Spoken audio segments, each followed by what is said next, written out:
Welcome to my YouTube channel, True Crime Stories. In today's video, we share a story that is both heartbreaking and deeply courageous, the story of Michaela Mickey Shunick. A 21-year-old anthropology student at the University of Louisiana at Lafayette, Mickey vanished after a night out with friends. Her disappearance would launch a massive search effort, unraveling a chilling tale of violence, justice, and one young woman's incredible will to survive. It was May 18th, 2012. Mickey had spent the night enjoying live music at a local venue called Atmosphere, just hours before she was expected at her brother's graduation. But by morning, Mickey was gone. Her family, knowing she was always reliable, started to worry when she didn't come home. At first, they hoped she'd just stayed the night with friends. But as the day went on, and Mickey missed the graduation ceremony entirely, those hopes quickly turned to fear. Calls went unanswered, messages unreturned. Mickey, who loved animals, who was deeply loyal, and who always kept her promises, had simply vanished. According to friends, Mickey had left Atmosphere that night with a man named Bretley Wilson. He told her family they'd grabbed food and then returned to his house. Around 1:45 a.m., Mickey said she was tired and decided to bike home, just 4 miles away. That was the last time anyone saw her. Investigators began piecing together a timeline using surveillance footage, which showed Mickey biking alone through Lafayette. On camera, a white Chevrolet pickup truck appeared behind her, moving slowly, unnaturally so, as if following her. And then, the footage ended. Mickey's trail stopped cold on St. Landry Street. Lafayette is no stranger to crime. Statistically, it ranks among the most dangerous cities in the country. But what happened next shocked even this hardened community. Mickey's family sprang into action. Flyers went up, search grids were mapped. Volunteers, detectives, and even military troops joined the effort. Texas EquuSearch arrived. A private investigator was hired. Mickey's story spread across the country. On May 26th, 8 days after she disappeared, her bike was found. Damaged and hidden under a bridge in Whiskey Bay, more than 25 miles from where she was last seen.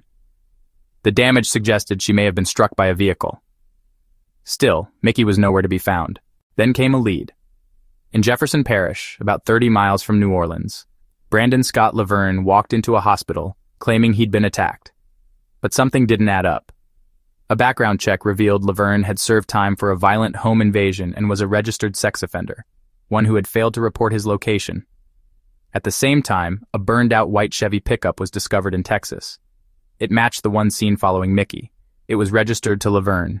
He was quickly arrested on outstanding warrants, and investigators placed him near both Mickey's last known location and where her bike was found. Still, Mickey remained missing. For nearly 3 months, search teams scoured Louisiana. On August 7th, investigators received an anonymous tip.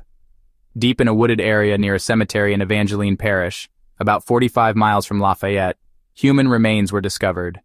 2 days later, they were confirmed to be Mickey's. Faced with the death penalty, Laverne finally broke. In exchange for a life sentence, he confessed.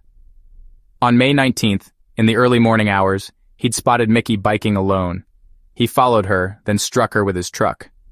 He forced her inside at knife point. But Mickey didn't give up easily. She fought him, pepper spraying him, and even managing to grab his knife, slashing him in the process. Laverne claimed he fatally stabbed her during the struggle, but Mickey wasn't done. Hours later, when he tried to dispose of her body, she fought back again, stabbing him in the chest. Desperate and bleeding, Laverne shot her once, killing her. He later dumped her bike at Whiskey Bay, burned his truck, and tried to cover his tracks. In a chilling twist, Laverne also confessed to the murder of Lisa Pate, a woman who disappeared in 1999. Her body was found near his former home. He admitted to killing her after she tried to leave during a trip they took together. Laverne was sentenced to 2 life terms without the possibility of parole. He has since tried to appeal, escape, and even stage a hunger strike, but each effort has failed. Though her life was stolen far too soon, Mickey's legacy lives on. Her family launched Mickey's Memory, a nonprofit that helps domestic violence survivors care for their pets while they heal.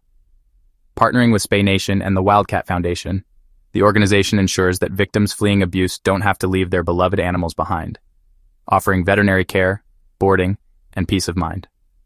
Because sometimes, the bond with a pet is the only constant in a survivor's life. Mickey Shunick was a fighter, brave, smart, and full of love. Her story is one of unthinkable tragedy, but also one of fierce resistance and lasting impact. If this case moved you, please consider liking the video, subscribing to the channel, and sharing your thoughts below. And as always, stay safe and stay aware.